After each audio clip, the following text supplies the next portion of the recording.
and welcome to Rants and Raves, the video edition of my blog Rants and Raves, which has been running for 10 plus years or more. I'm Stephen Brown, and you can find my blog at stephenwbrown.com, StephenWbroWne. Alrighty, this is the second in a series of presentations called Ruling Class Crisis, which is basically my anthropology of the modern United States and Western civilization in general. This is called Ruling Class Crisis 2, Petty Nobility. Now, I urge you, if you haven't, to go back and watch Ruling Class Crisis on my channel. But summarized briefly, I would say, does our society have a ruling class? Yes, of course it has a ruling class, because every complex society has a ruling class. Ruling classes traditionally arise in civilization because they specialize in arms, i.e. they do some of the fighting, or at least lead the fighting. Land, originally land ownership, now read production, means of production, and knowledge. And my thesis was that our ruling class is in crisis, i.e. there is a widespread belief, a widespread perception that we have a ruling class that is not fit to rule because they don't fight. Their wealth comes more from rent-seeking and influence peddling than it does from production. And the knowledge they peddle is crap. Basically anything that you major in that starts with a dash studies. I said also that a ruling class is stable if it performs all these functions and they love their country, or at least they identify their self-interests with their country, and they are open enough that the intelligent and ambitious can enter the ruling class from below. I also raised the question of whether it is possible that the ruling class is too open, that there are too many coming in, and that we have what one social scientist called an overproduction of elites. Now, I'd like to introduce a distinction here. When we speak of ruling class, we tend to think of what young people on the left called the 1% and resent fiercely. Well, in fact, as Represent Us, the organization, the anti-corruption organization, has pointed out, it's not the 1%, it's more like the 10%. There was a study back in the late 90s, I think, that showed that how popular a bill, or a measure in Congress has no correlation with the likelihood of it passing. It has a strong correlation with its popularity in the upper 10% of income makers. That's 10%. That's 1 out of every 10 people you know. You know people in this sort of class. Now, whether that makes them ruling class is another thing. Not exactly. What we have these days, I think, and let me go back into history, and I'll give you a piece of Polish history because I lived in Poland for quite some time. I studied the history, I learned the language and all. This was the first time in a long time I'd actually lived in a country in which historically had a nobility. Of course, I've lived in England and places like that where they do, but this was the first really, really extended time. I lived there for years. So in their history, they had a nobility that was distinct from the rest of Europe's. One, it was much larger. The aristocracy, the people recognized as being either titled or related to titled people. Not every aristocrat has a title, but the French aristocracy was about 5% at the time that they suffered their rather disastrous fall. The Polish nobility was 15% of the population at one time. My point about, is it possible for the ruling class to be too large? Now, they were divided into the great nobility, szlachetne, noble or precious or something. They also speak of szlachetne and półszlachetne, half noble or semi-precious. It's applied to stones as well. Little factoid there. But the great nobility, the great magnates, and these were people who had huge land holdings and private armies larger than the kings at some time, were buttressed by the petty nobility, and the distinction was land. Back there, of course, arms, and of course, land. Uh, the petty nobility might be no better off than your average peasant at some point, except that he could put a head, but he could put a heraldic device, and Polish heraldry is not the same as Western heraldry, but that's a discussion for another time. He could put a heraldic device above his cottage, which might be no more impressive than the guy next to him, except that he owned his own land.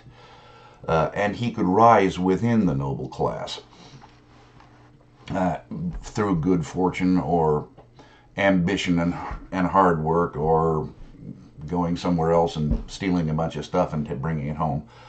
What I'm going to say is that we have something analogous to this in our quote unquote ruling class. Like I say, we tend to think of our ruling class as the people, say, that the sociologist G. William Domhoff examined back in the late 60s when he charted what does our ruling class look like.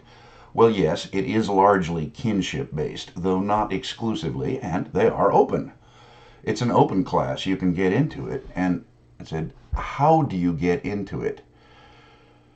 Basically, a whole generation has been sold on the idea that you get into our ruling class with a college degree and a set of the correct opinions. And when I say a set of the correct opinions, I mean a pretty narrowly defined set of opinions, which you are not really allowed a lot of latitude within. There is, as a friend of mine said, compared it to think of a favorite song of yours that's been covered by a number of different bands. It's recognizably the same song, even the same song recorded by the same person at different times in his life. Think of Eric Clapton's Layla, like that. Two different recordings, recognizably the same song, a whole different approach to it, a whole way of looking at it, if you prefer.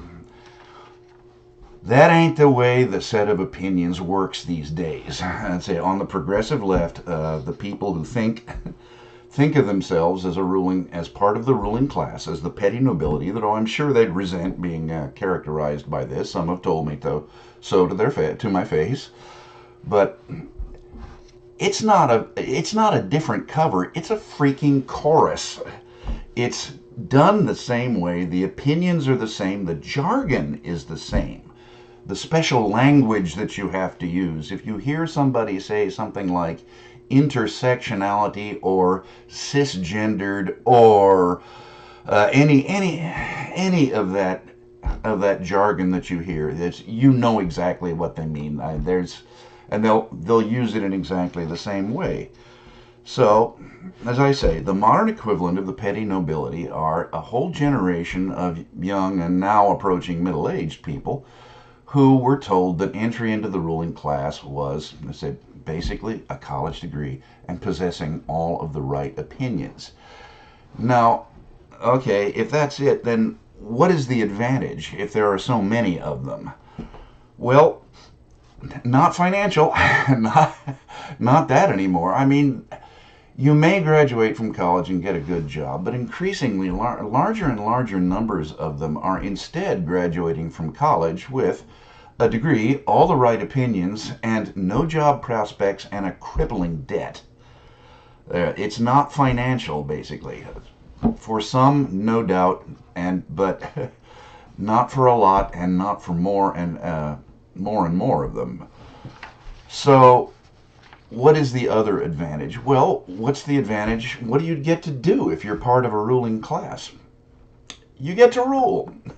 Okay, one, you get to feel better than other people. You get to feel like you're a separate and superior kind of human being. And if you will look at the progressive left, why do they irritate people so much? Why do they irritate people to the point I think they're about to get a surprise within a month?